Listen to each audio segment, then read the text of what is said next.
Thank you. Thank you. Ladies and gentlemen, finally we come to the main agenda of today's conference, panel discussion. I would like to call to come to the stage Deputy for Tourism Products and Events, Ministry of Tourism and Creative Economy, Republic of Indonesia, Bapak Vincent. Chairman of Bali Medical Tourism Association, BMTA, Dr. Gede Wiyanapatra, silakan. Jakarta Anti-Aging Center, Indonesia Healthcare Tourism Promotion Board, Dr. Widya Murni. Silakan ke atas. Ya, silakan duduk. Institute for Integrated Regenerative Medicine, Dr. Janeti.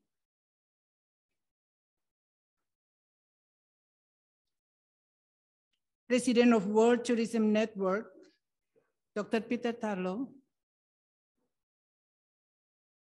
Chameleon Strategic Bangkok, Thailand, Jens Ranhert.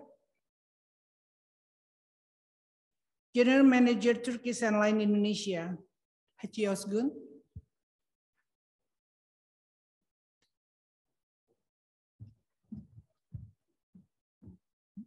General Manager of Garuda Indonesia Denpasar Office, Bapak Ade Norman. And this panel will be moderated by Jürgen Stemmens. Please, time is yours, ladies and gentlemen.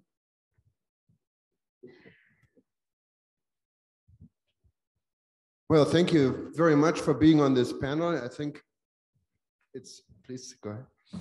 It's very timely to talk about medical tourism. Medical tourism was not known a while ago. And in many areas in the world, medical tourism is more about spas, what is beauty and relaxation in a hot tub. There's also, it's not directly medical tourism. That's more like wellness tourism. So today, I think we're going to hear a little bit more about wellness and medical tourism. I'm really glad we have an international audience that knows something about it. I know Bali has some exciting developments in this field. Our friend from Turkey has been a leading country in the world to medical tourism. I tell you myself, I'm trying to get my implants finally done in Turkey.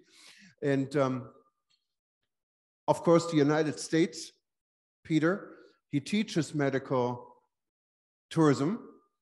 So he knows a lot about it. So it's going to be a really good panel. I think we have limited time, of course. We're late like always, but that's Indonesian time. So we're going to be okay. Maybe what we could do is go around and so everyone can introduce yourself and let us know your comments and your thoughts maybe about the subject in the place, or give us any information you think it's important, maybe 5 minutes, and then we can go around, maybe get some questions or some interaction before we get some lunch. So why don't we start, maybe it's easiest just to go around with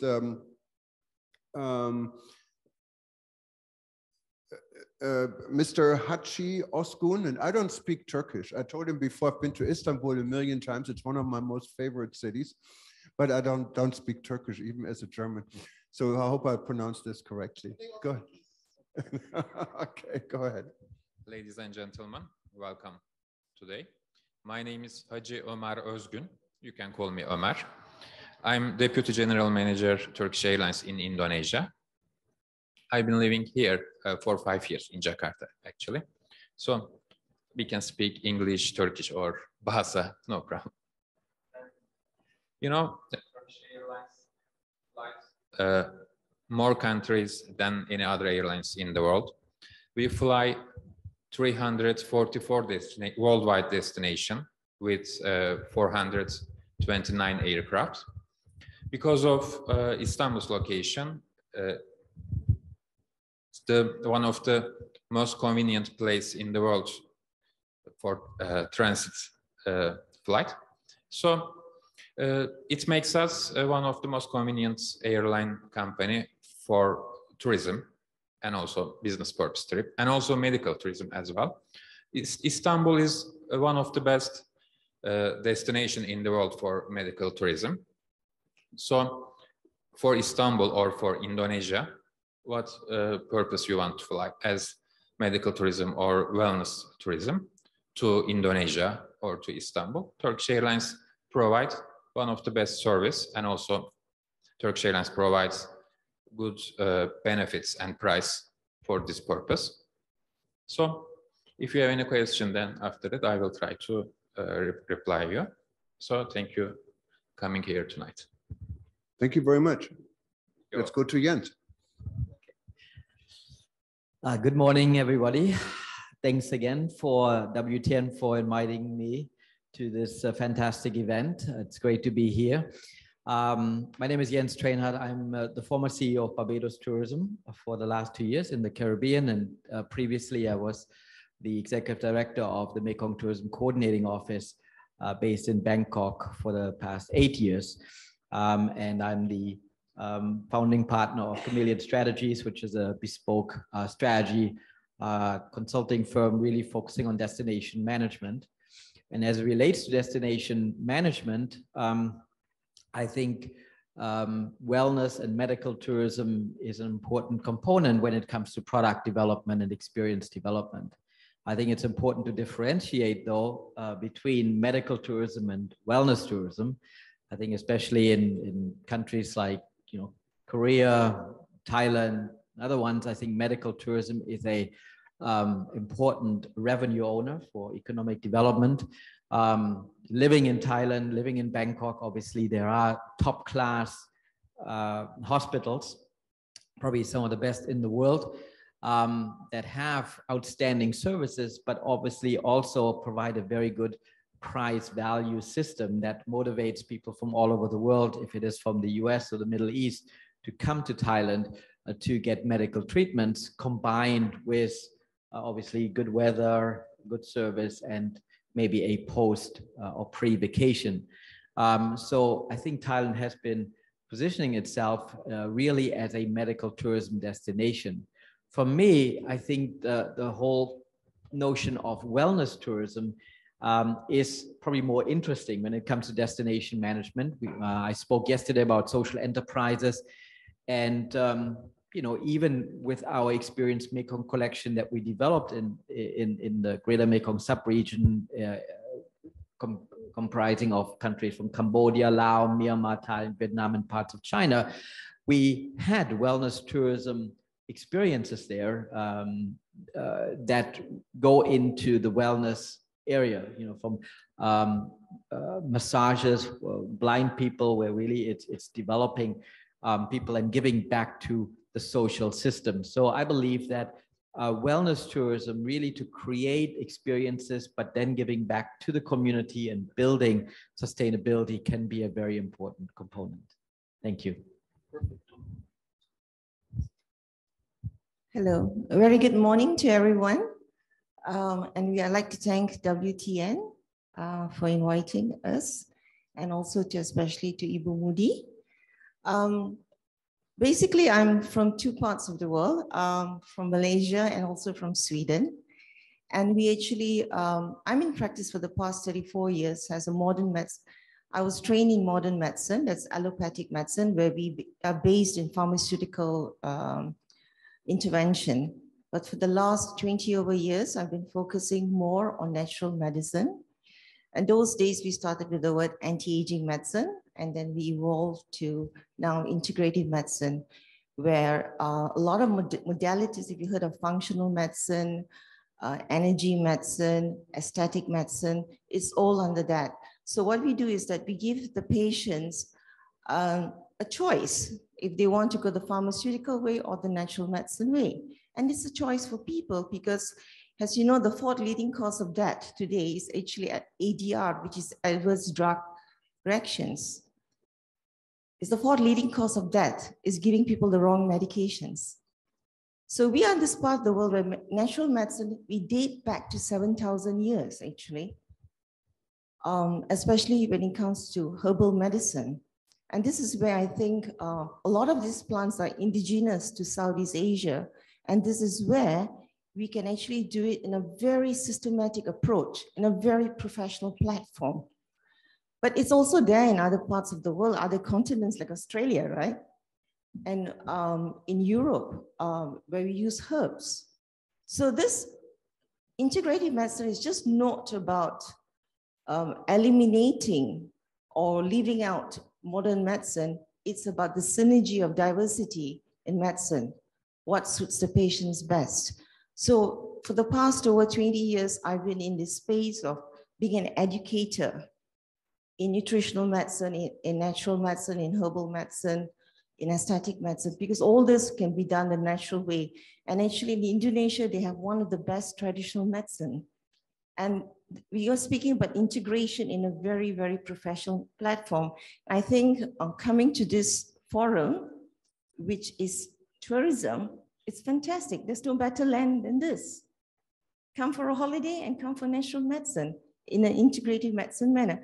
I have lots to speak about, but since we're running out of time, you could catch me later for lunch or anything like that. And I'll pass it to my peer, Dr. Vidya. She will speak from the Indonesian landscape. Okay, thank you. Hello, very good morning.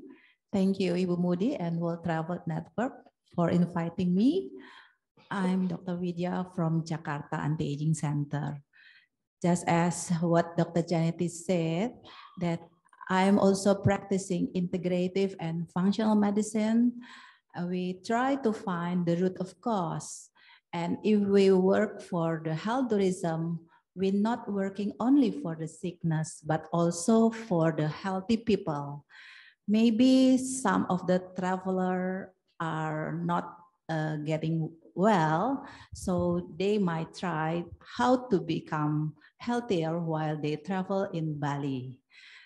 In pandemic, we have so many things to learn that if we don't have an optimum healthy life, we cannot become the traveler. So we have to educate the traveler and all the stakeholders that how to keep healthier so we can go travel all over the world, and how to become healthier and how to revitalize your sickness while you are in Bali. So we will help the network here, the World Travel Network, and we are starting to the kickoff for today, and we see that maybe the next year we have to evaluate what have we done and what should we do for the demanding market. So we are ready to help the World Travel Network working for Bali as a health tourism destination. Thank you very much. We're giving it to Deputy for Tourism Products and Event from the Ministry of Tourism and Creative Economy, Vincencius Gemado. Okay, thank you, moderator.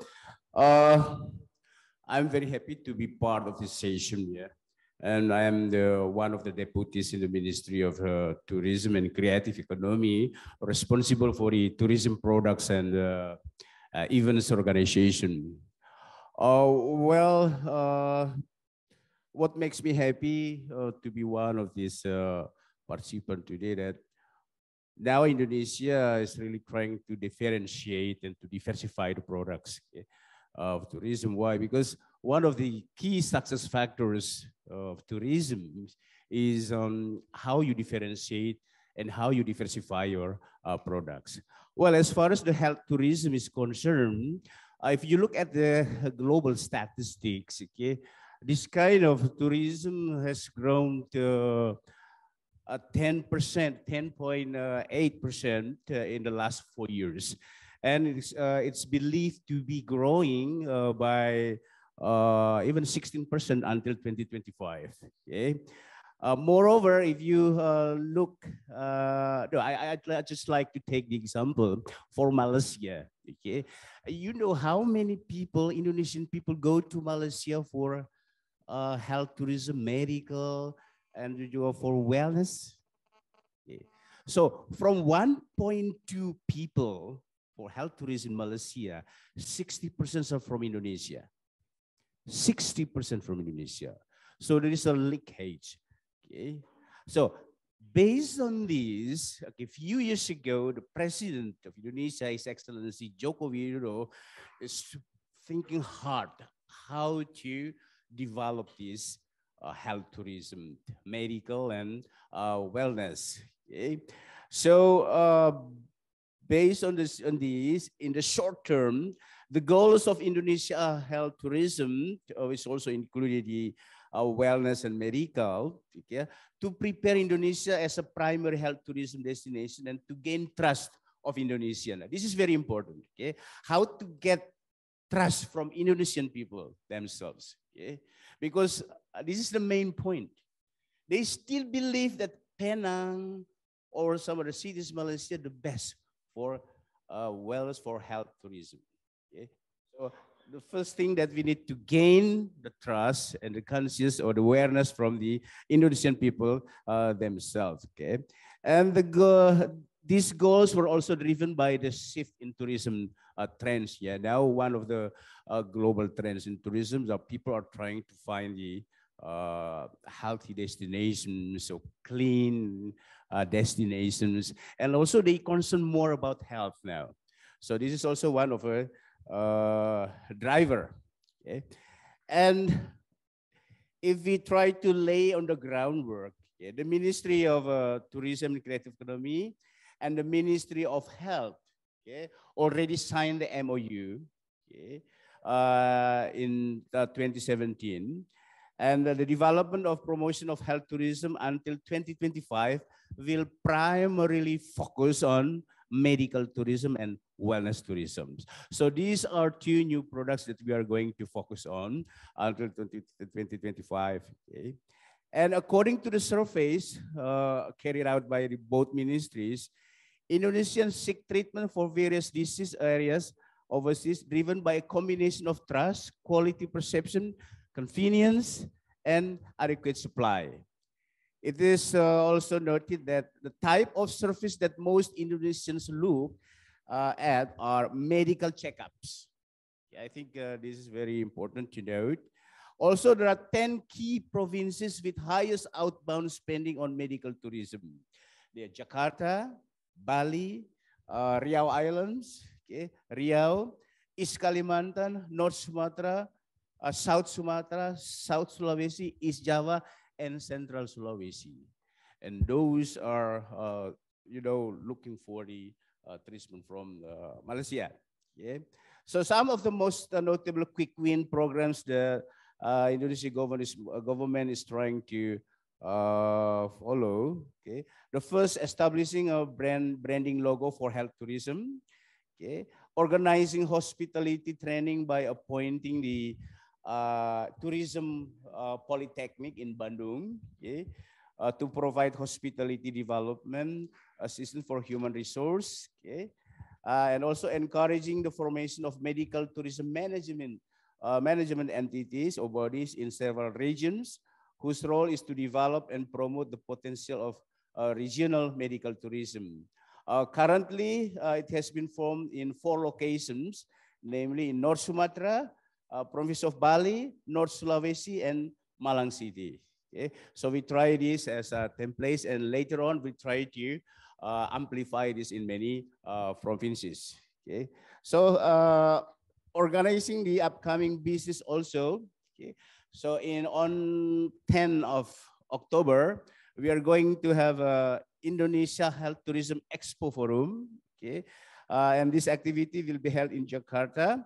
That brings together providers, okay, medical and wellness, with buyers, travel and tourism, to make contacts and also business contracts in the context of developing Indonesian health tourism. I think you are also invited to join this forum. Okay, there will be a B2B forum. Okay.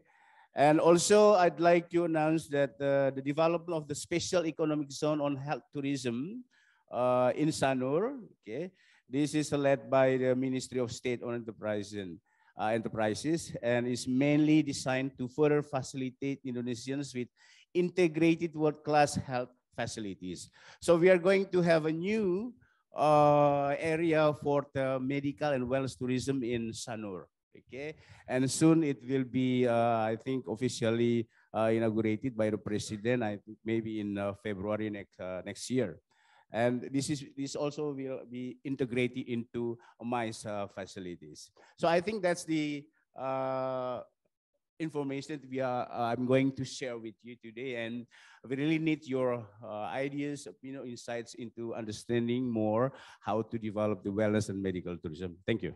Thank you very much. And one of the things we wanted to do at World Tourism Network is to establish an online forum. Anyone can put their input in, and hopefully we can share this with you and other stakeholders to exchange ideas. I think we're talking here about medical tourism now, both on the domestic and on the international part. So it becomes a really interesting discussion. Dr. Peter Tarlow is president of our organization. And I know he knows a lot about medical tourism because he tells me that he takes a lot of time to keep me alive every day. Yes, I do. Good morning. What I'm going to do, as our time is very limited, is tell you about two particular parts of the world that are now quite sophisticated in medical tourism, what they're doing correctly and what mistakes they're doing. And the reason I tell that to you is so that you can avoid those mistakes as you develop medical tourism here. Before I begin, though, I do want to thank my friends from Turkish Airlines, which were kind enough to bring me here. Thank you for 2 wonderful flights. So if you have not been on Turkish Airlines, I strongly suggest you go. A little bit of tourism is all about advertising. So I'm going to speak about Mexico, and I'm going to speak about Houston, Texas. Both of them have fantastic programs when it comes to medical tourism. They're similar and they're different. Let me first tell you just a few moments about Mexico. Mexico is incredibly lucky in that it's right on the border with the United States and in easy contact with much of Latin America. Therefore, geographically, it is easy to get to Mexico. Large numbers of Mexican doctors do very well along the border with the United States, and people can drive for the day, see a doctor or see a dentist, and come back. That's something you cannot do in Indonesia, but it's an advantage that Mexico does have. Mexico has terrific facilities, but it has 2 or 3 problems. The first problem is Mexico, much of it has a reputation for lack of security. And therefore, people are afraid to go and bring their families. And that creates an issue for medical tourism. Secondly, and this is very important for a place like Indonesia, it's not just performing an operation or doing an implant or getting a crown. When you go back, if you don't have a corresponding doctor in the nation from which the person is coming, the cost savings will immediately be eliminated. Thus, for example, you can go to Mexico and get an implant, an extremely high level of medical levels for 1/4 of the price in the United States. But every time you need an adjustment, because an implant in dentistry is never successful the first time, you're going to have to go to your American dentist who will not recognize the Mexican dentist. So you end up either having to fly back to Mexico, or you have to do the whole process all over again. So that is something that we've now taken into consideration. And we have learned the importance of connecting every doctor in Mexico with a doctor in the United States, so that if the person needs a follow-up, they're able to get it at home, and it's not going to cost them more money than they thought they were saving. Houston, Texas. Houston, Texas never realized that it was in medicine. It's one of the great medical centers of the world. Jürgen comes from Hawaii, which has the worst medicine in the United States. I come from Texas, which has some of the best medicine in the world, not in the United States. If you've ever been to the medical centers in Houston, they're worlds, literally cities and cities of specialists and the top equipment in the world. People come from, especially Latin America, to Houston. Why? Because we are a bilingual state. Very few of us don't speak English and Spanish equally. Most of our doctors speak English and Spanish. So someone coming from Mexico can easily speak in his or her own language and not feel uncomfortable. On the other hand, Houston made a big mistake. which we're now only rectifying. And that is people, you have to understand the culture of the country from which you're drawing. So the problem in Houston was we were treating the patient. We should have been treating the entire family. So when someone comes from Latin America, they bring their entire family. But you cannot sit in a hospital room for 4 days while the patient is recovering. So now we've learned to have special tourism to take families of patients to wherever, to shopping, because people love to shop in the Galleria in Houston. Clothing in the United States is very inexpensive. People, we've developed a restaurant program. We've developed bilingual cultural areas. So that, for example, people can go to church or synagogue or mosque while they're visiting. So we now understand that medical tourism is not just about medicine, it's also about the culture that evolves around the patient. And therefore that becomes an essential part in your SMEs and your development of economics. One or two very quick suggestions. One, the number one key to medical tourism is good knowledge of the language of the area from which you're coming. If you're going to draw people, for example, from the United States, your doctors have to speak fluent English without an accent. If you're drawing people from France, the same from French. From Germany, the same from German or whatever. Secondly, understand the culture of from where people are coming. Thirdly, culture depends on food.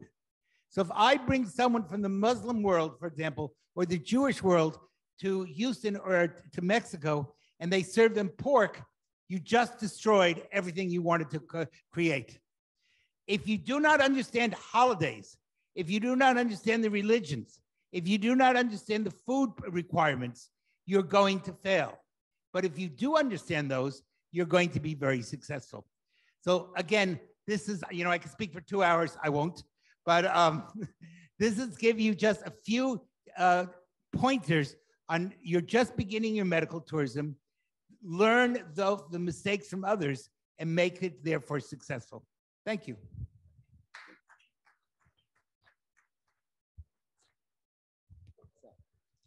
Okay, thank you. Good morning, ladies and gentlemen. I'm Dr. Gede Patra. I'm a chairman of the Bali Medical Tourism Association. So what I said yesterday, then I start to learn about the health tourism. Yeah, but learning by doing. This is my concept. And we divide, in health tourism, we divide into two groups.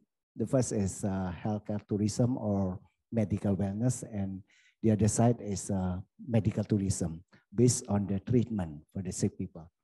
And we look because Bali have opportunity for create this program because first is Bali are famous for the tourism destination, and then we are as the river place from the west, Nusa Tenggara, East Nusa Tenggara, Papua, including that in the medical tourism, we have 17 members, operators, that they have a center of excellence.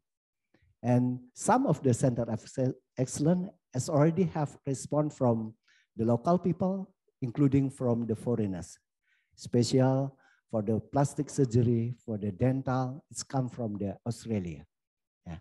And for the medical wellness, we start in the last 4 months, we create that we make integrated, we support that wellness, Balinese wellness is already famous in the world. But sometimes the people, the customer need that there is an evidence base. For this, we make the program, we call that a medical wellness. So we integrated between the medical and then the wellness, and then the Balinese traditional medicine, including herb, and then for the culture and resort. Because we make there two-way, so the customer can come to resort, and then they have the wellness program in the resort. And if they would like to have medical services, they can contact for the hospital or clinic who have relation with the resort. The second way, that they come to the hospital, but they would like to follow the wellness program in the resort. So this is, we try to make the program, and we start that once again, Bali we look at have opportunity, and the regulation now is more completely. And for the medical tourism, we have a regulation from the Minister of Health, and then for the medical wellness, from the Minister of Health and Minister of Tourism, that what from the Minister of Tourism said that they are signed MOU between the Minister of Health and Minister of Tourism. So once again, this is we start to learn, and we know that there is a challenges for this, especially we are in Bali. This is about the accreditation, especially international accreditation. Mostly our members is already national accreditation with the highest level standard. And the second is about the human resource, because for the specialist doctor, they can practice in the 3 places. So sometimes this is make the problem in the services. And the second about the price. The price we compare with the Malaysia, Thailand, a little bit higher because there is a tax, the high tax for the medical. So it's make that our price like that. And then the health insurance. And the last is about the promotion, because in medical, there is an ethical for promotion. So this is why we hope that in this moment from the tourism sector can help me to promote what we have in Bali, so the people will be knows about the Bali. I think that's all. Thank you. Very interesting. And I think Mr. Alan Norman, Garuda Airlines. Okay, thank you very much. Good morning, ladies and gentlemen. My name is Ade Nurman, and I'm from Garuda Indonesia, Bali. So I'm going to share a bit about Garuda Indonesia in Bali. Currently, we have direct route for international from Bali. We have 5 routes to Sydney, Melbourne, Singapore, Japan, and Korea. And talk about the medical tourism. For now, we use bigger aircraft for also Jakarta to Bali, so it will comply with the need for tourists that need the medical equipment in our aircraft, like a wheelchair or stretcher, and the others medical needs like oxygen bottle and others. As for this for this year, we also have several recognition from the globally as a Skytrax 5-star COVID safety rating, and then the most punctual airlines in the world from 2023, and World Best Cabin Crew into 2023. This achievement, we hope that can make to support the quality tourism from now and the medical tourism. Maybe that's all from us. Thank you. Thank you very much. And I say I have to quite fascinated by the responses, and I have tons of questions. So I don't know. I think we have enough time. But we talked. The 2 doctors talked about treatment. Maybe we in this panel we will leave the domestic part out because it's a domestic issue, and maybe concentrate on the international opportunities in medical tourism. Now, and I can say that I have a lot out of my own experience because I ended up in a hospital a year and a half ago in the Philippines.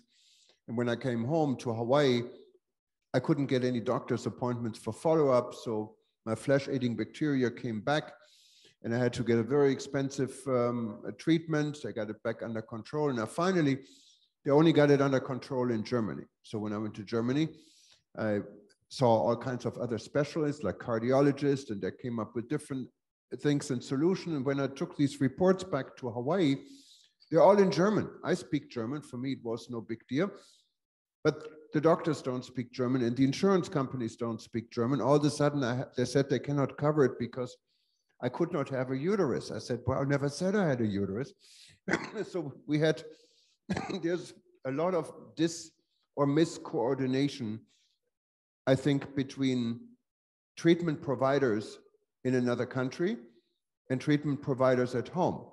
Now, how would you see you can overcome the problem? If you have a medical tourist getting treatment in your facility, they need follow-ups. And what Peter rightfully say, how can this follow-up be communicated effectively so they don't have to come back and get the same treatment again? No, sir. At the moment, everybody is borderless.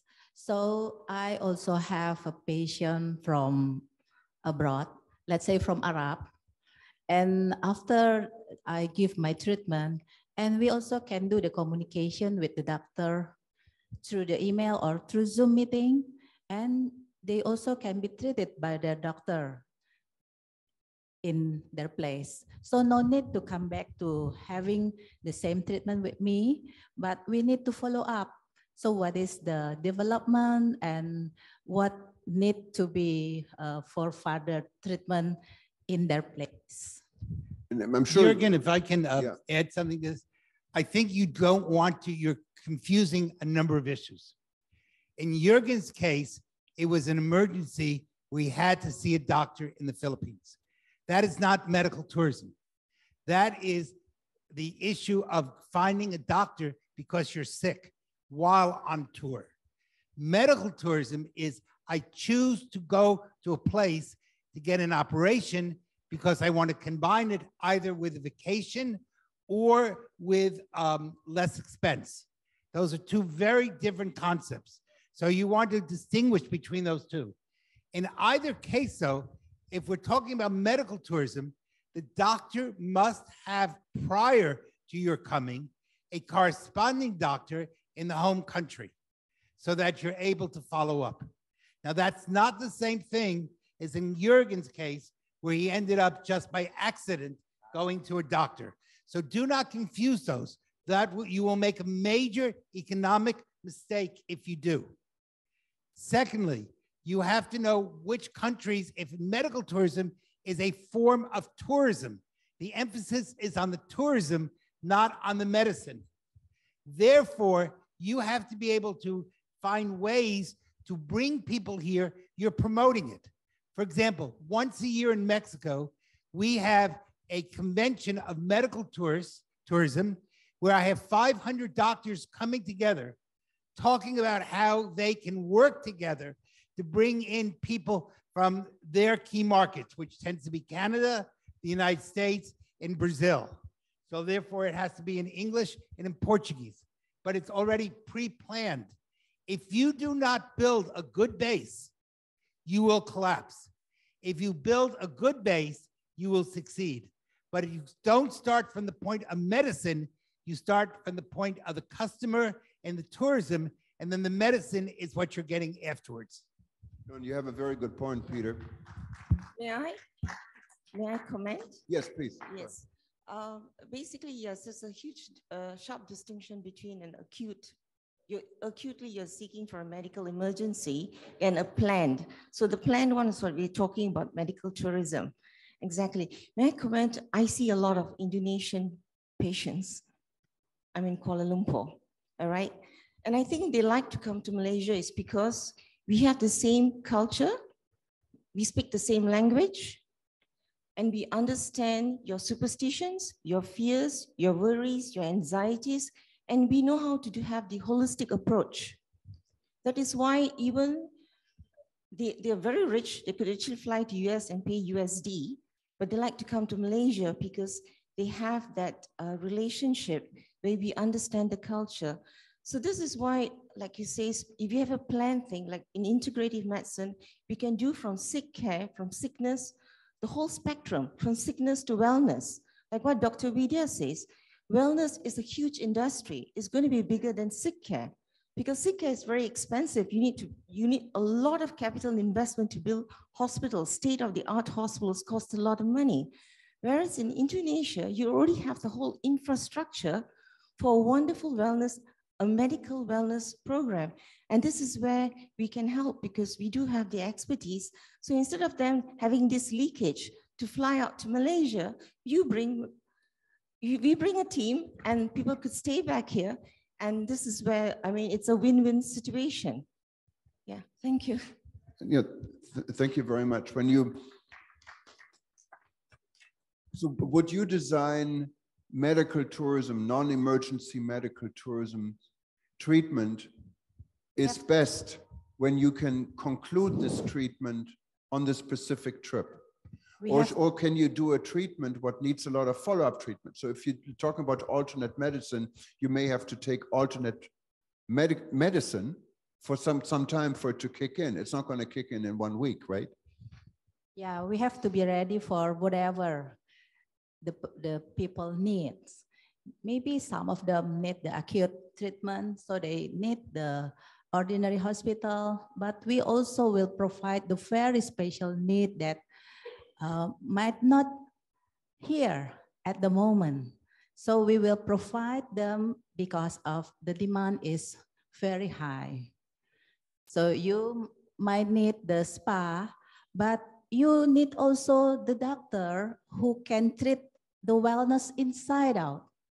So you not only need massage, but the doctor that can keep you healthier forever, not only today.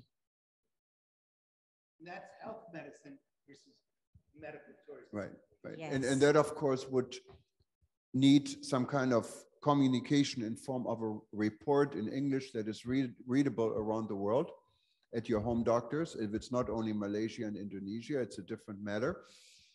So you can actually get the follow-up. And when you come back to Bali the next year, you can continue your treatment fine.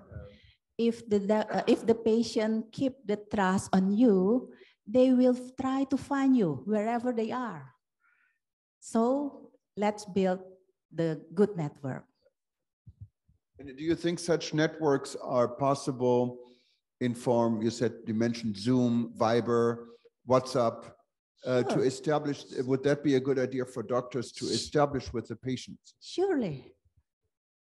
And that's really what I wanted to come out. World Tourism Network is a network. And I think this could be a good ambition. Doctors are all small and medium-sized businesses, for the most part, 90% of the part. So there is a mission to help facilitate and find partners who can build an effective network between certain medical destinations and home destinations. Careful, you're making a big mistake. Most doctors in another country will not get on a Zoom meeting. I was getting to that. If you're going to build it on Zoom, you're going to fail. I agree. Let me point out that very. I agree with you, Yes. because the first time it has to be in person. Yes. It has to be in person because it's just a Zoom thing, Yes. and you can't even feel. We have another thing called energy medicine and integrative medicine. You will know the spirits of the patient. Yes. So that's the other holistic approach. I totally agree. It has to be one in person, then you can follow up on digital. Yeah, you could do that. But again, you have to, you're doing this backwards. You're going to end up failing if you do this, you continue on this level. You're doing it backwards. First, you build the tourism part of it, and you build the relationship part of it, and then you add the medicine. If you go the other direction, you're going to fail. I cannot, in 2 or 3 years, just like Jeffrey says, in 10 years, you'll have a climate crisis or whatever, age we're talking about. In the same way, I'm warning you. If you build a roof without a foundation, the roof will collapse. First, you build the foundation, and then you build the roof. And we have to be very careful. For example, we have a gentleman here from Turkish Airlines. You cannot have medical tourism if you do not have a relationship with the airline.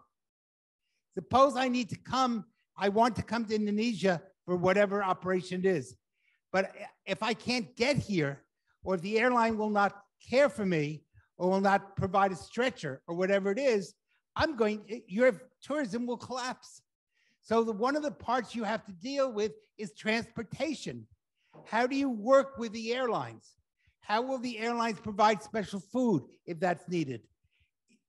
That's a key part if you're talking medical tourism. If you're talking medicine, I'm just going to my local doctor. If you're talking health, wellness, I'm going because I want to stay well. Those are different. But if you're talking medical tourism, if Jürgen is going to go to get an implant and he ends up with a toothache on the plane, he can end up having a heart attack. That's a problem. So he has to think through what are the issues dealing with not only being in a place, but also how does he get there? How long does he stay? Is he working with the airline? Is he going to be able to see a follow-up dentist in Hawaii? Will the dentist in Hawaii recognize the dentist in Turkey?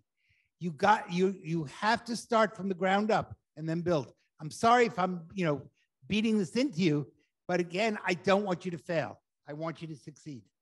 No, and this is definitely the most important point. It's networking because it's not all about competing. The home network is there. Tourists are not going to move to a destination. They go to a destination to enjoy this destination and get medical treatment, possibly, or wellness treatment. And that's why I found the special zone, what is in process here in Bali. Maybe we can tell us a little bit more. What does this special zone do for international inbound medical tourism? Is it a zone what is tax-free? In some instances, what has certain facilities that are not available someplace else, or certain partnerships? What are the plans for this? Well, thank you. I think there are almost 8 or 10 facilities or instances that we are providing in the special economic zone for tourism, and including the tax, including also the goods coming in. They will get a special tax for it, and even the free. So that's why the government is really pushing this special economic zone for the medical tourism. And it is also by purpose to put it in Bali, because Bali is the barometer of Indonesia tourism in general, and Bali is also globally known. And what is interesting in Bali, that actually one question that is quite challenging to work for him, because he has a lot of experience in Mexico, right? Because we are developing now a special economic zone for medical tourism in Sanur. How to convince the members of the family to follow the tourism product? Because psychologically, when they come for medical tourism, they think about the patient. Maybe they don't think about how to enjoy the shopping or the food and so on. How, from your experience, how can you convince their family? First of all, again, distinguish. One is I'm coming because I'm choosing an elective medical treatment, and the other is I need the medical treatment. Those are two different things. You have to have things available. For example, we work very hard. When you check into the hospital, we sit down with a counselor. We tell you what is available. We tell you while you're here, you're having a good time makes your loved one heal faster, because there's a psychology to this. We know very carefully that if the family is in pain because the patient is going through an operation, then the patient is worried about his family and not about getting better. So you want the patient to feel that the family is being taken care of. In the same way, for example, when you choose an airline, let me give you, if you don't want a low-cost airline, for example, when you go use Turkish, I'm sorry if I'm beating up on you or saying nice things, but Turkish Airlines is very good on customer service. They're very good on taking care of people who need a little bit of extra help. You want that type of airline.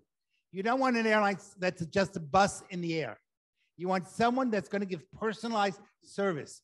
Medical tourism is about security for the family and security for the patient. But that means you have to have activities for both and develop a relationship with both.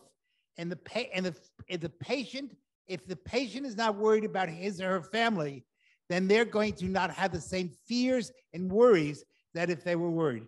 So right from the beginning, you let them know while you're healing, we're there to take care of your family. And a place like Indonesia, you're great at this. This is what you do. I think our time is about. Okay, yeah, that's why I wanted to go and get questions. Go ahead.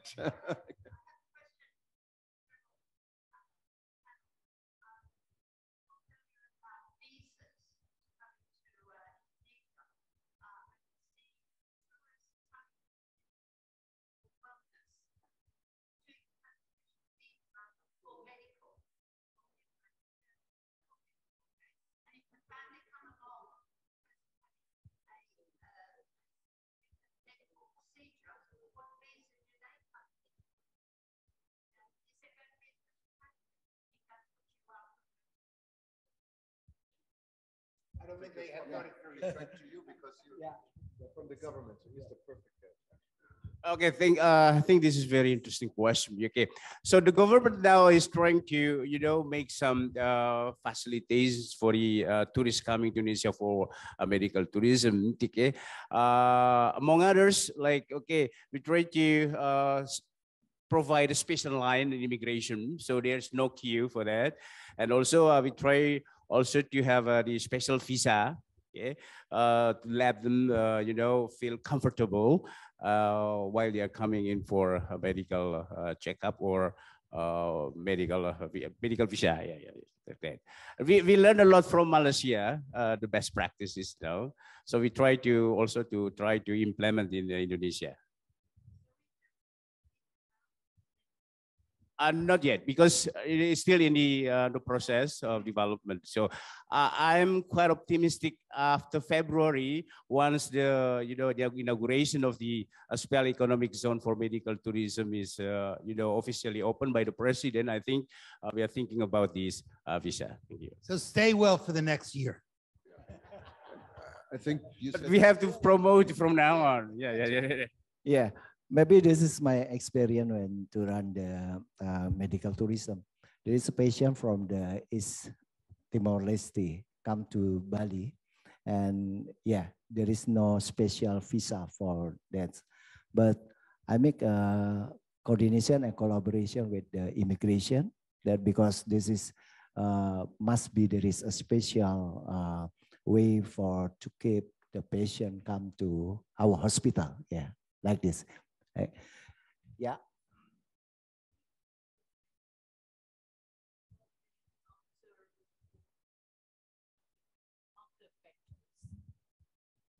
All countries that do medical tourism do have medical visas. The reason being, when you get back on an airline, and that I'm sure Turkish knows about it, that when you go as a medical patient, when you get back on an airline, you already had a procedure. There's a letter from the doctor which needs authorization to board the plane again, because that same patient can have some problem on the flight. So there are things that happen.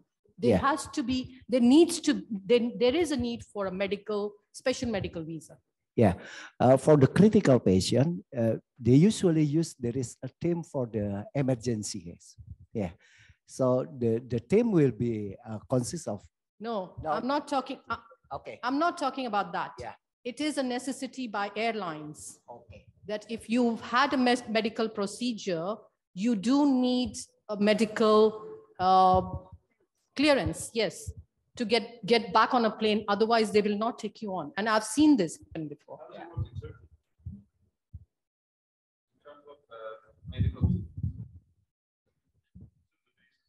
Yes.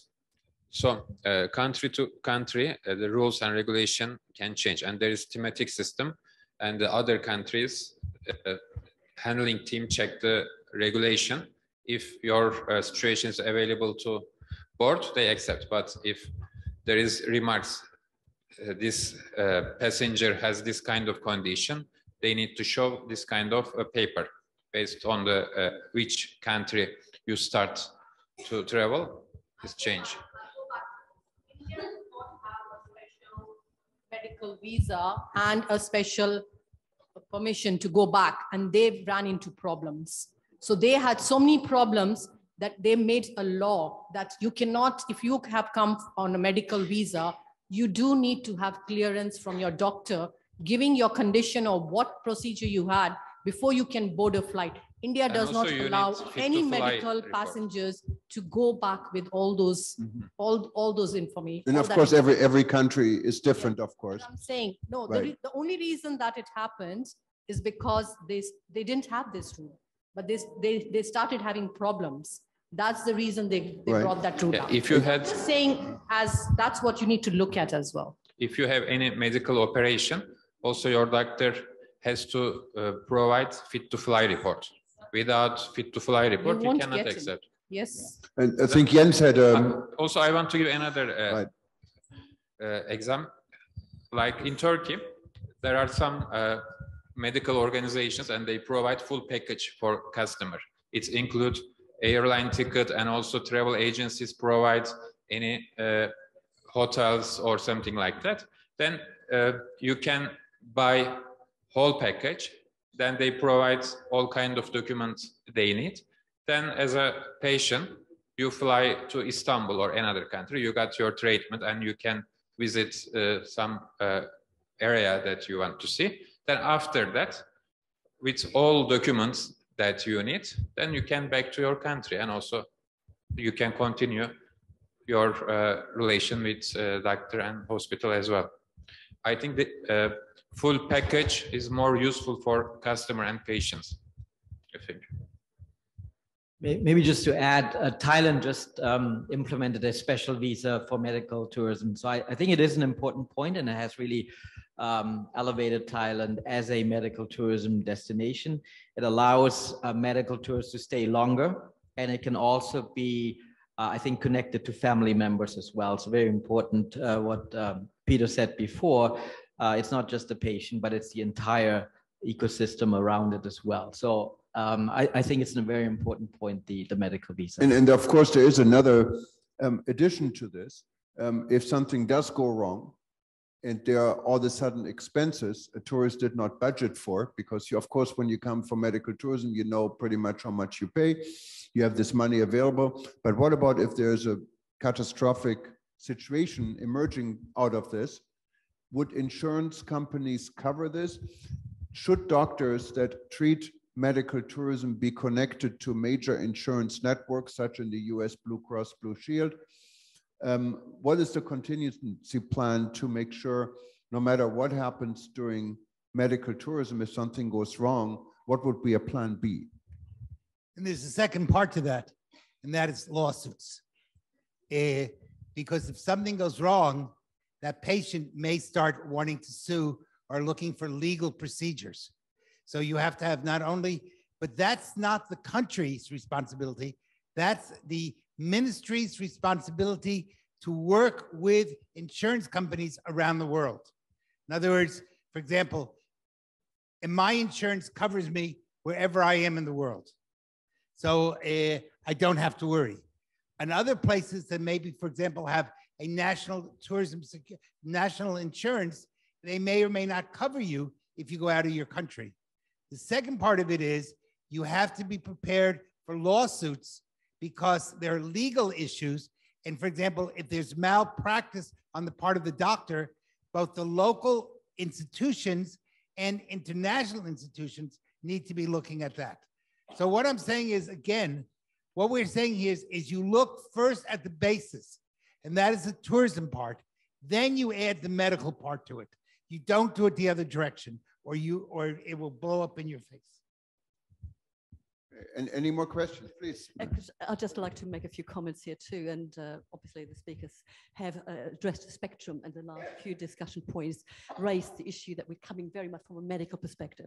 Already we're talking health tourism as an umbrella term, and we have a spectrum from wellness to medical. And I think those points were made by various speakers. Very important when we talk tourism. Already we're focusing on medical tourism at the moment, which is very specific. I watched a webinar not too long ago on health tourism, and one point that was made actually by Taleb, Dr. Taleb Rifai, is exactly what we just talked about. You know, the critical incidents, the systems approach, the system approach, you know, what's been talked about from that legal perspective, all of that needs to be addressed. But coming back to tourism, we're looking at supply and demand. Now we're looking at special interest tourism across spectrum from wellness to health tourism. What is the special interest? What is the niche part of the tourism within that framework of health tourism?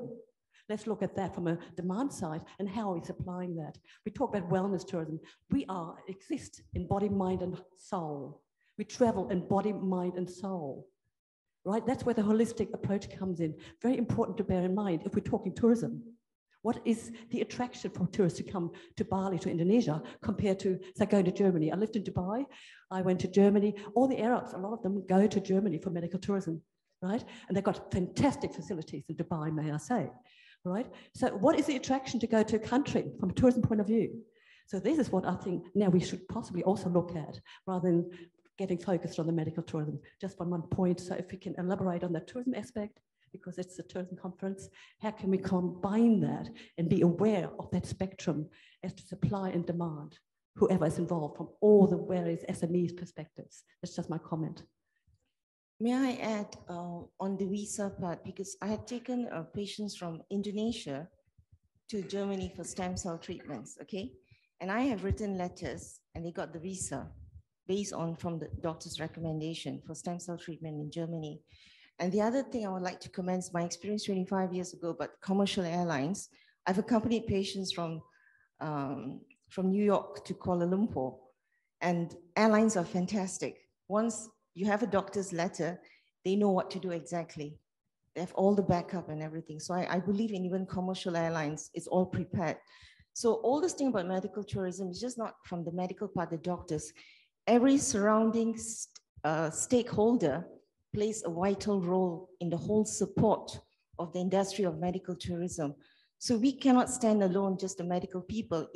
You're absolutely right, it's the airlines, the hospitality, the visas, and all of that. And I think medical tourism has been there because I've been in that for so many years.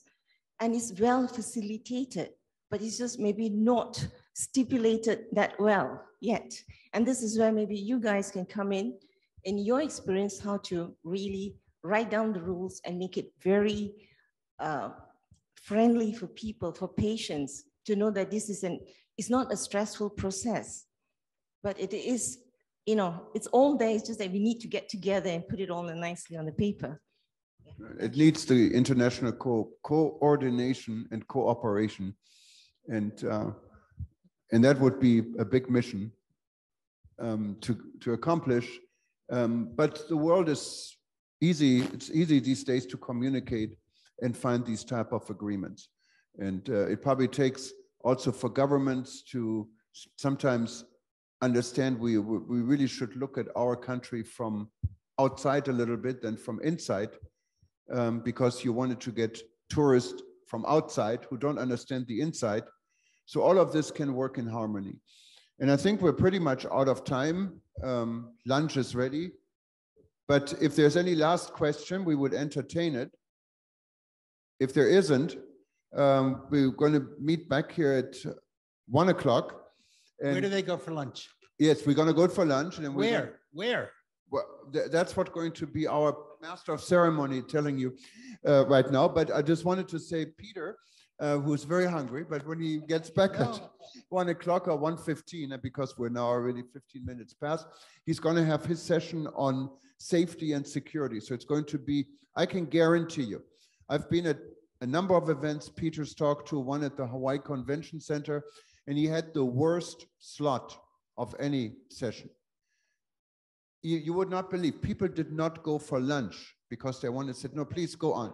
So you got to come back here at, is it 1 o'clock or 1:15? 1:15. It's already 1. And where is lunch? 12. It's in Pandawa in the 6th floor. 6th floor. Seems like yesterday. Okay. It's Pandawa. All right. Thank you, everybody. Thank you. Right. See you soon. Once again, round of applause for the panelists. Thank you very much. Yes, so ladies and gentlemen, lunch will be at the Pandawa room. You take the elevator to the 6th floor. Thank you. And of course, I didn't want to forget this, but after Peter's session, it's going to get equally interesting when we hear from Evergreen College in Canada. They came all the way from Canada, and we're talking about education and other issues before there is a signing of an MOU and a conclusion with a cocktail tonight. Thank you. Ladies and gentlemen, the next program will be presentation by Evergreen College Toronto, Canada, regarding the scholarship program for Indonesia, universities and vocational institution, together with PATA Indonesia chapter and as well as Phonics. We would like to invite to the stage Mr. Dean Awad, the president of Evergreen College, please. Ms. Linda Cook, the academic director. Would you like to sit on the chair? Yeah. And Ibu Ningsih Chandra, Secretary General of PATA Indonesia Chapter. Good evening, ladies and gentlemen. How are you today? I'm happy to be with you here today. It was a great pleasure to be at the WTN. I feel very excited to be with you here today. Thank you for Moody for inviting us. We came all the way just to be with you here and to be offering the scholarship for Indonesian students. So we came to offer a great program and great scholarship for the students, and they will have the chance to work and study in Canada for 2 years. And if they would like to continue, we have another opportunity for them to work and study in New York as well with our partner college in New York. So we have a good program for the students. I have here with me Linda. She's our academic director. She's gonna present for you today our program, our services to our students, and the scholarship that we are giving to the Indonesian student.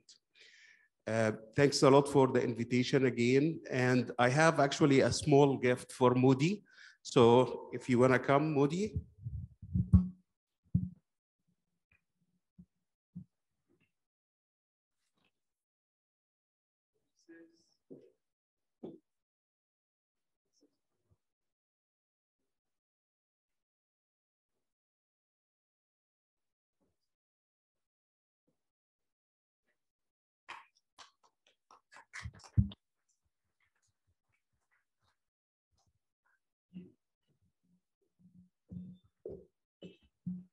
Ready for our slideshow?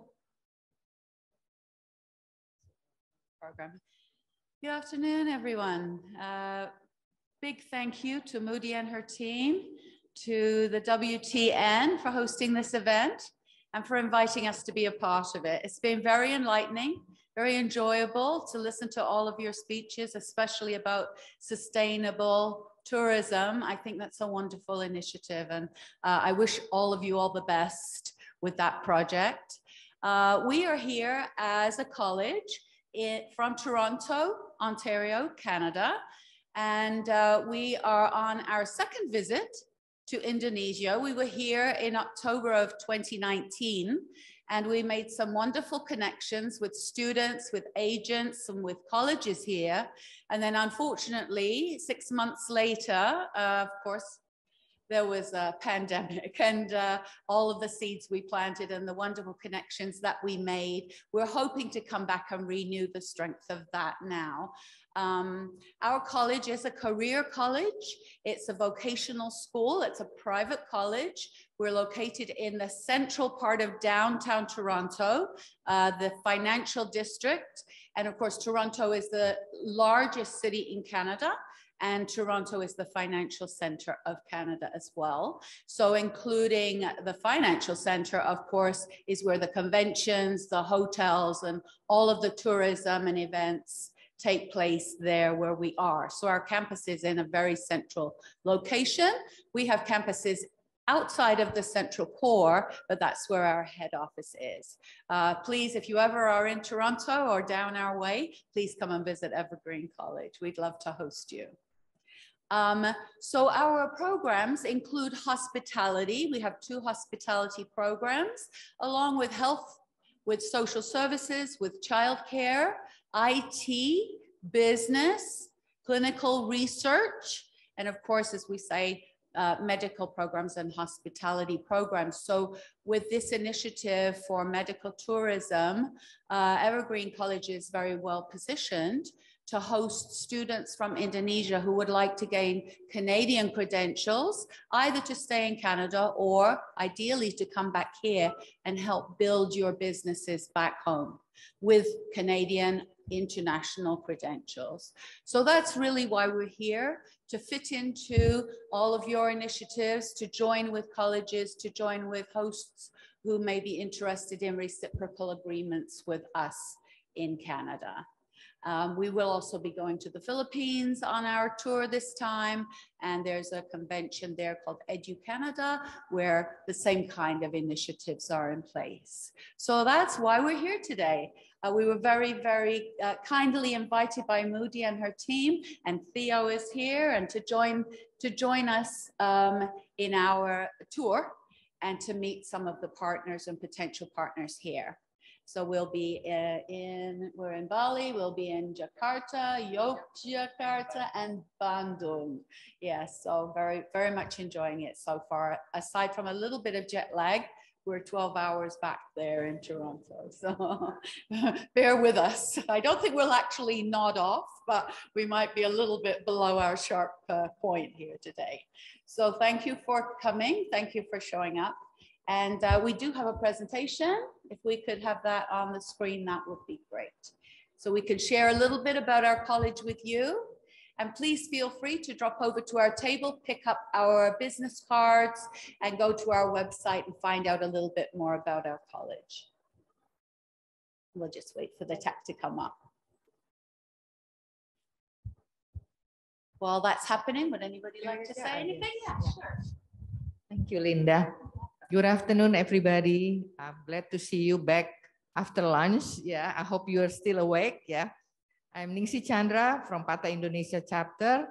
We are happy to be able to assist World Tourism Network Indonesia, led by Ms. Moody.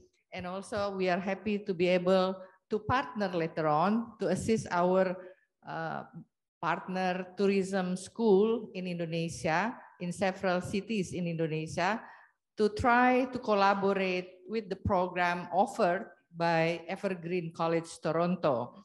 So far, we have managed to organize campus visit to several university and college in Denpasar, in Bali.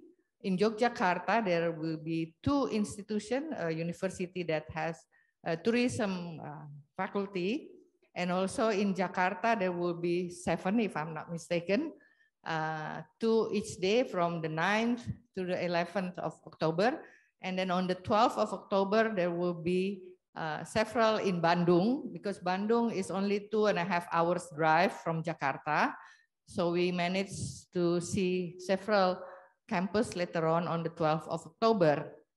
We do hope that we can continue this program later on to assist our young generation to be able to get experience, to widen their knowledge, and also have good experience in the industry, to learn more from their fellow friends in the campus of Evergreen, and also to be able to get more experience from their employers or during their, internship, because Evergreen College offer scholarships which involve internship program and get income, right? Earn some money for those students who will be able to get their visa and permit to do their scholarship program in Evergreen campus in Toronto. Now, with this also, I would like to let FONUS, because FONUS also have some campus, partner in Bali, yeah, several of them, and they are interested also to collaborate with Evergreen College. Please, Pak. Thank you for time, Ibu Ningsi. Good afternoon, everyone. Yeah. Thank you to Ibu Moody for the opportunity given to PONUS. PONUS is the a new association for hospitality industry. PORNUS is Professional Hospitality Nusantara. Just newly built, is under Bali Tourism Board. So I'm also part of the Bali Tourism Board committee on behalf of the association and all the members. We would like to say thank you to everyone, to Evergreen College, Mr. Dean, Mrs. Linda, and everyone from committee of WTN. This opportunity is to give us to develop our local talents and give the opportunity to have overseas experience for young Balinese people.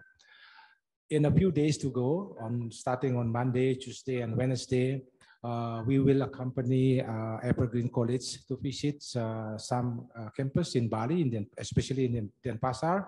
So on the first day, we have two campuses from University of Triad Mahamulya. The second one is Polytechnic International Bali. And the second day, on Tuesday, we will visit 3 different campuses.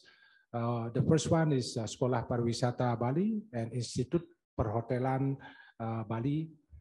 And the second one is the University of Dianapura.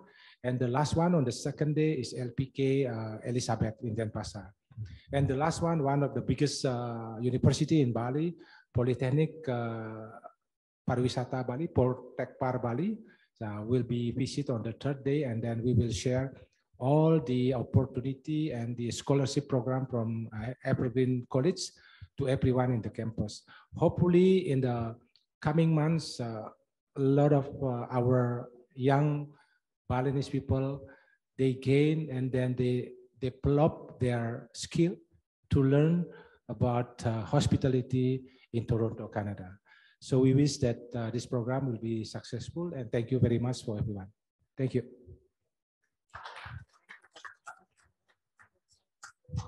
Yeah, thank you. The slides are ready? Yes, when you are.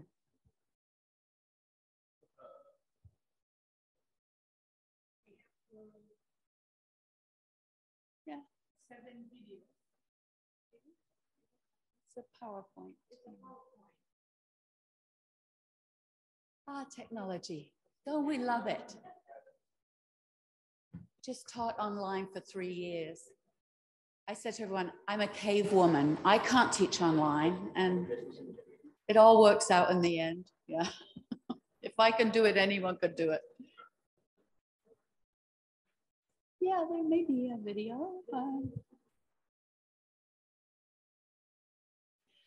So while we're waiting, because, you know, we don't want any dead space. So the primary programs that we're here to discuss with potential partners is our hospitality program. So we have 2, and our school is modular based, which is a great thing for students who are coming from overseas.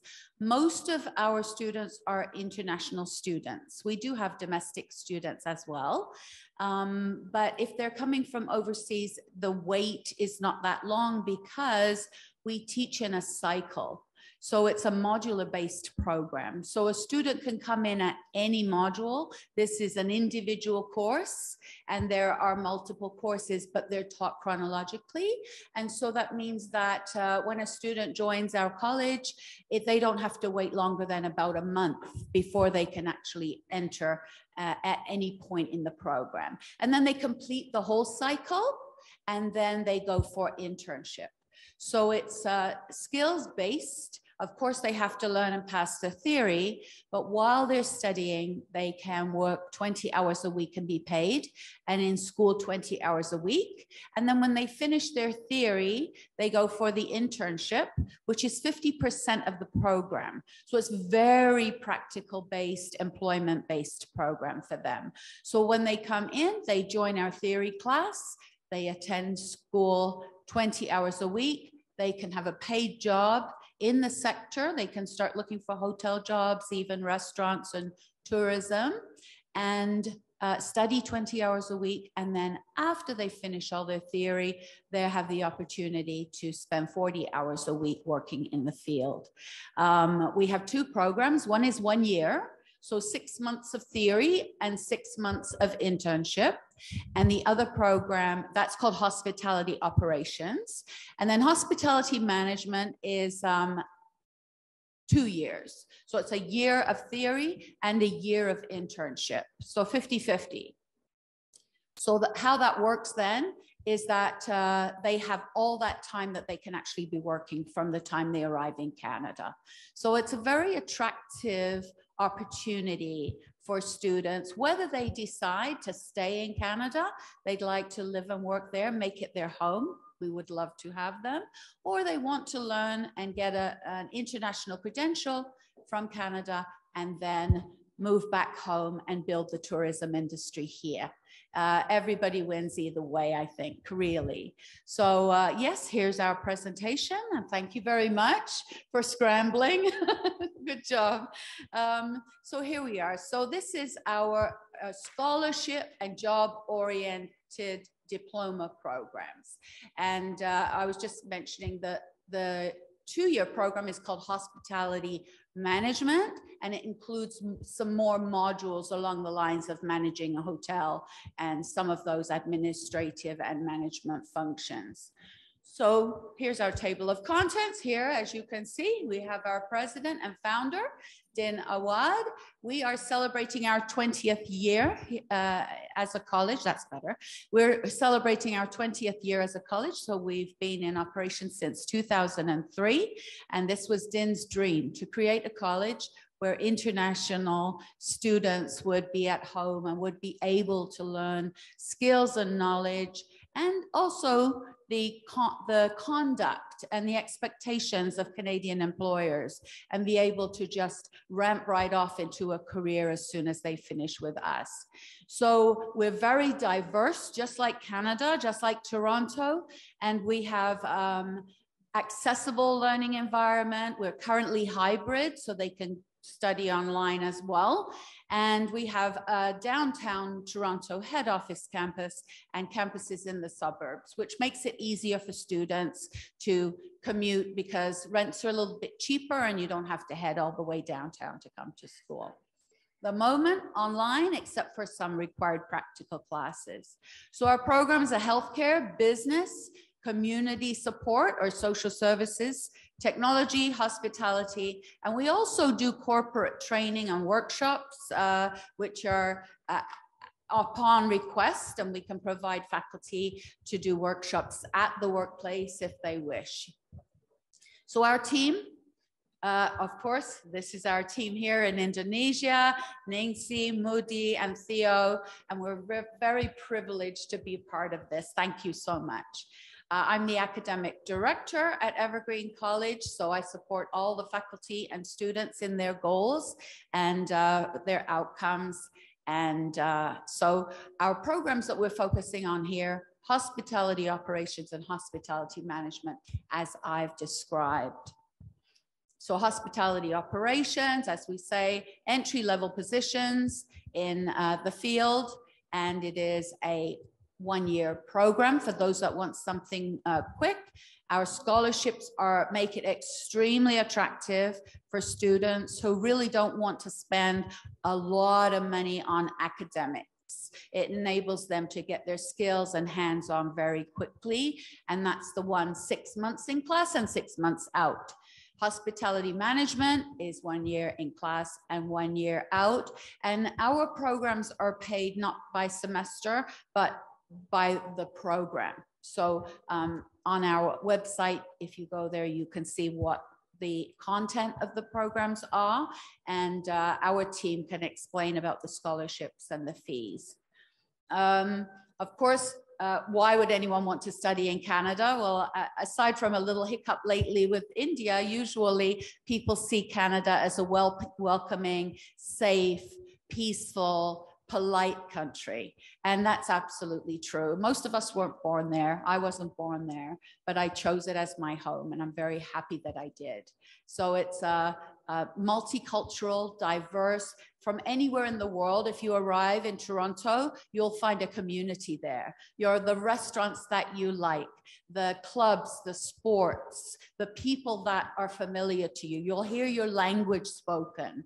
And that's something that's very attractive for international students.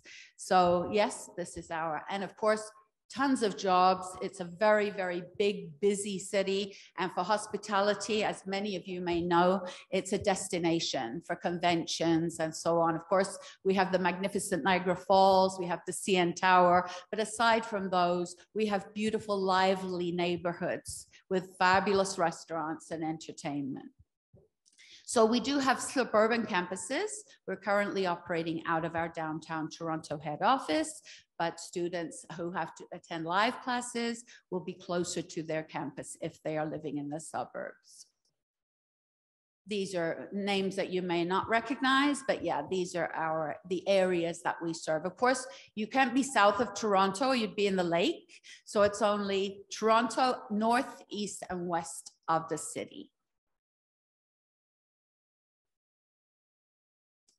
And I may turn this over to Din. The scholarship is definitely a jewel in our crown, something we're very proud of, because our goal and our passion, of course, is to make education accessible for people who aren't necessarily intending to sit in a university classroom and get a master's, an academic master's.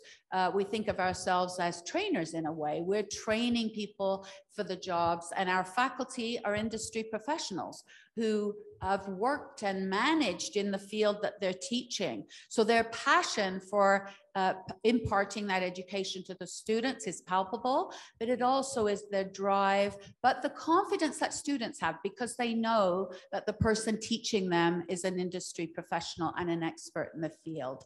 So along with that, yes, I'll invite Din to talk about the scholarship program.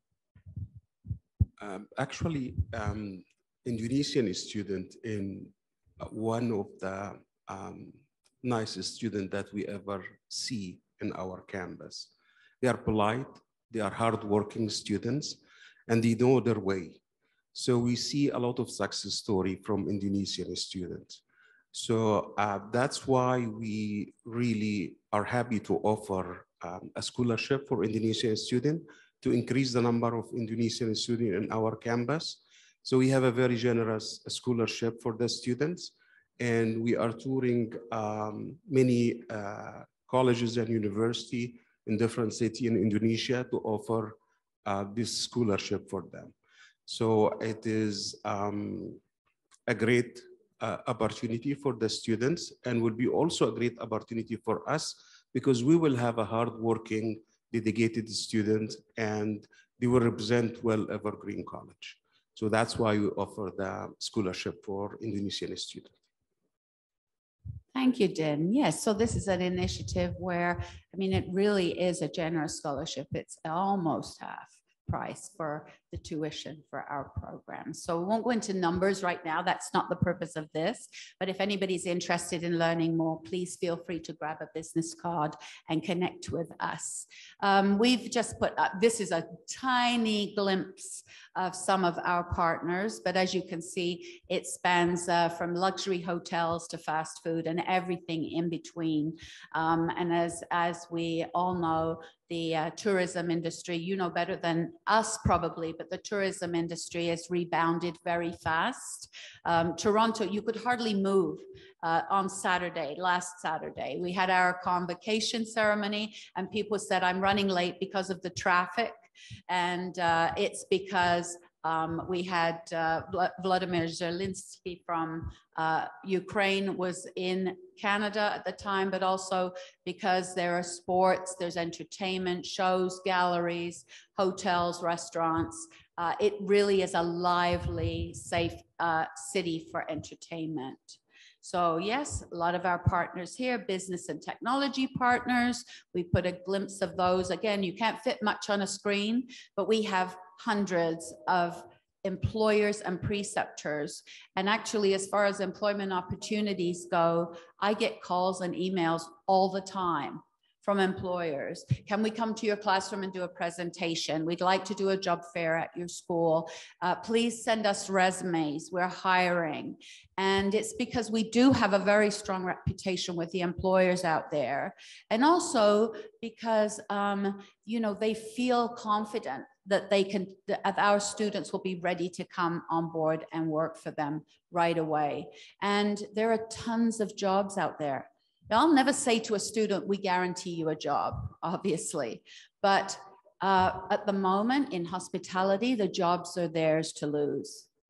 The restaurants and hotels are desperate for people. When you walk around in Toronto, there are blackboards outside the pubs that say all positions, hiring all positions, and they can't find people. So it's a nice problem for me to have, but I honestly don't have enough students to satisfy all of the demand that's out there right now. So it's as close as you really get to a guaranteed job opportunity, especially in hospitality. Healthcare is very strong for us. We have healthcare programs, personal support worker, medical administration, clinical research, and of course, the social services and childcare. So for those students who aren't the hospitality ones, we have lots of programs for them to consider as well for their future. So yes, that's really us. I think that we're very well positioned to train Indonesian students to come back maybe to Indonesia and work in that medical tourism field, which I know will be a big success here in Indonesia. I'm sure it will. So thank you very much for your time and attention. Do we have any more slides? I think we're done, right? Yeah, so if there are any questions, of course, we're happy to answer them now. You don't have to wait and reach out to us later. So we'll be happy to take questions, this panel. Thank you very much for your time.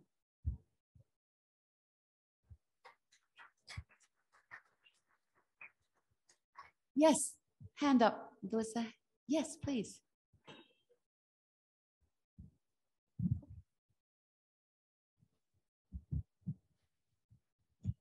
Thank you.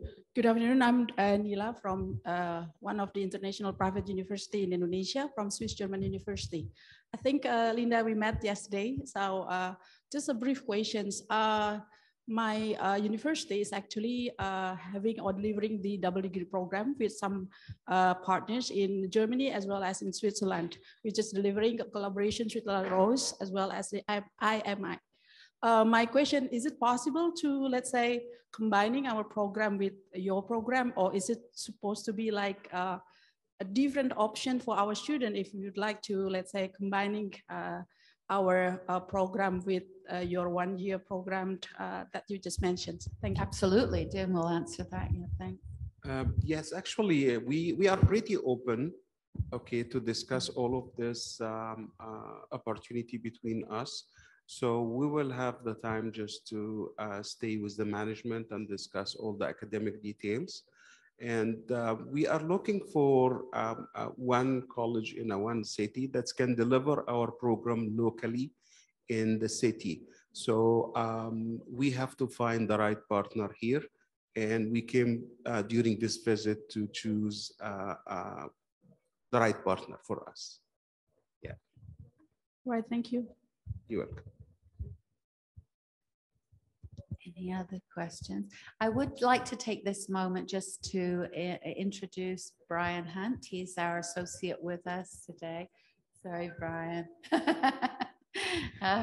And just to also to underscore the fact that we do embrace partnerships both beyond our borders of Canada and within Canada as well, and within North America. It's one of our strengths that we're able to partner with public colleges. We're a private college, and these only strengthen our offerings to our students, which of course, really that's what it's all about. You know, all of you in the hotel industry, it's about your guests. And for us, it's about the students. They're our customers, and they have high expectations, and they've taken a huge leap by deciding to continue their education. Some of our students haven't been in school for years, and they've, you know, raised their families and all of this. It's a very human industry. And they come to us and they're nervous and they're motivated and all of those mixed emotions. And if we can't do for them what they're expecting, then what good are we? Why are we doing this? I've been in the private career college field for 17 years myself. And prior to that, I had a long career in healthcare, in medical lab. And I switched to education because I really feel inside that if we can train people to go out there and be the best for the employers, then the employers also benefit. But most of all, the students are the ones that benefit. And that's what it's all about. You know, if we aren't graduating qualified, employable people, then we can't call ourselves a career college. But that's exactly what we do. And the testimonials from our students really do highlight the fact that, yes, we're doing it right. So, you know, the Indonesian students that come to us are fabulous, serious, as Din said. And they know they've got their eye on the prize and they work hard and they're serious students and they succeed, not because of us. We're there to facilitate their goals, but because of their own drive, their own ambition, and their own goal setting, right? Going towards that goal. And we're there every step of the way for them. We have small teams, we have small classes, so we can be agile and responsive to students' needs. And that's something I'm very proud of. Our faculty are incredible. They really care about each individual student.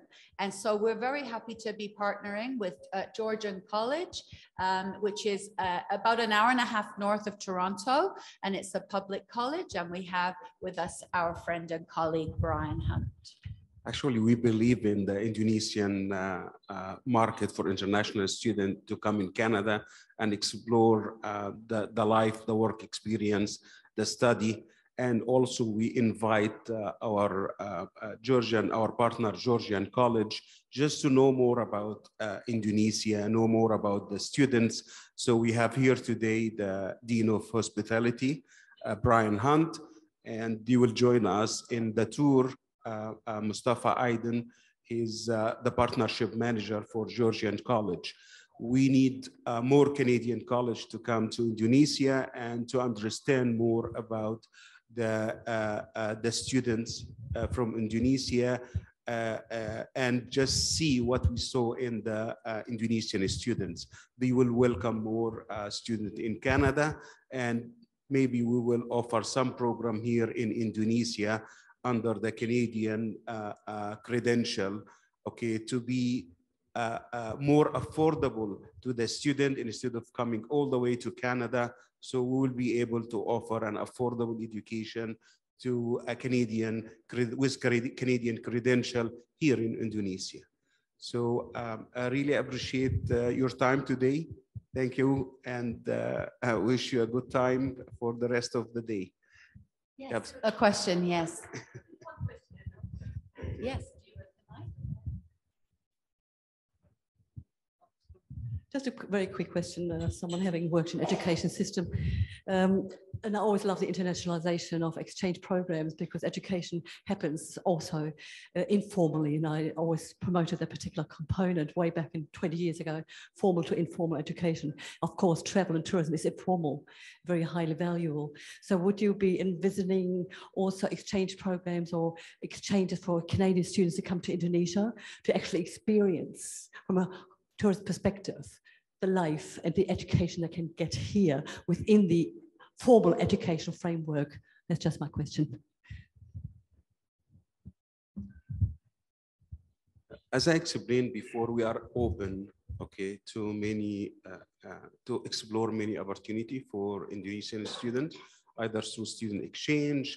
A student can come and study in our campuses in Canada, or by bringing the education here, the Canadian education, to the student in Indonesia. So we are pretty open. So yeah, we are in a discovery. We came in 2019, but unfortunately, after we have a very successful visit, the COVID is hit. As my friend Brian has said, this is the end of the story each time. The COVID is hit. Thank you for your question. Thank you. Are there any more questions? I think it's time for us to wrap up. Did the police find their way here? Yes, yes, they okay. did. I was going to say they need a cop directing traffic. Okay, so they've arrived. So that's perfect. So I think that wraps this up. Please don't be afraid to visit our website. As I said, come and find out a little bit more about Evergreen College on your own time. And thank you for your time and attention. It's been a real privilege to present to you today and to be part of all of this. Thank you so much.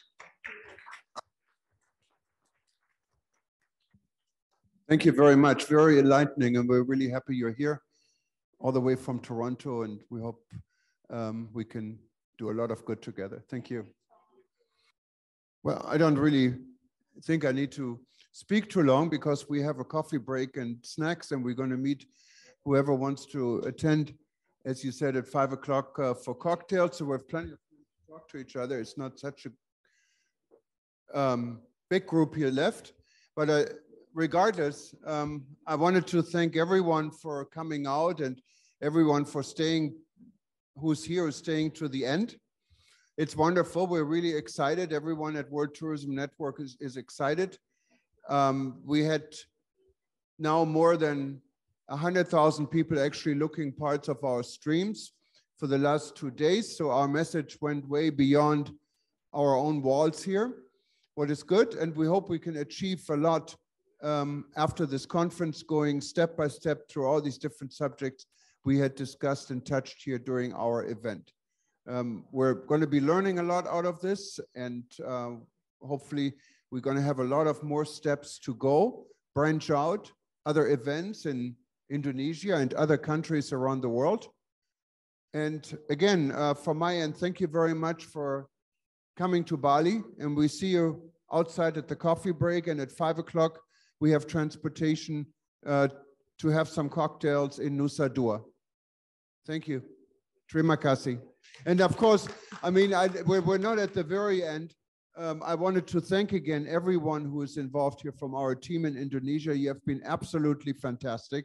That goes without saying. It's not only Moody, it's everyone else who has been involved and tirelessly worked on this. And these are really the heroes. All of you should get our Hero Award, and I'll see that we do something on this. Thank you very much. Thank you very much. Thank you.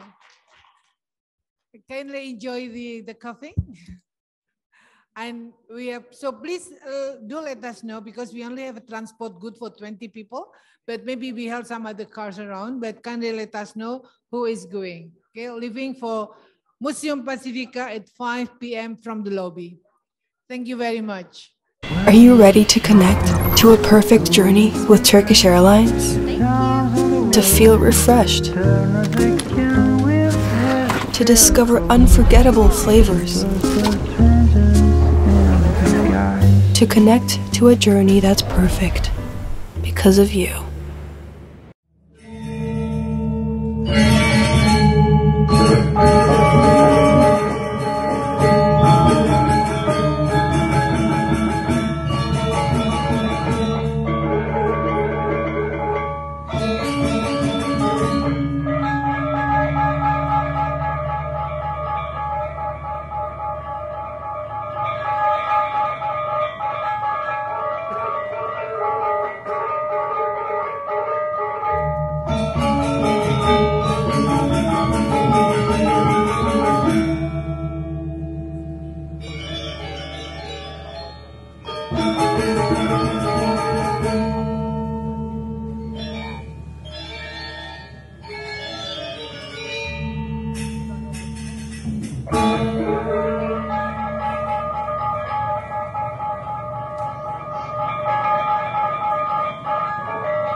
you.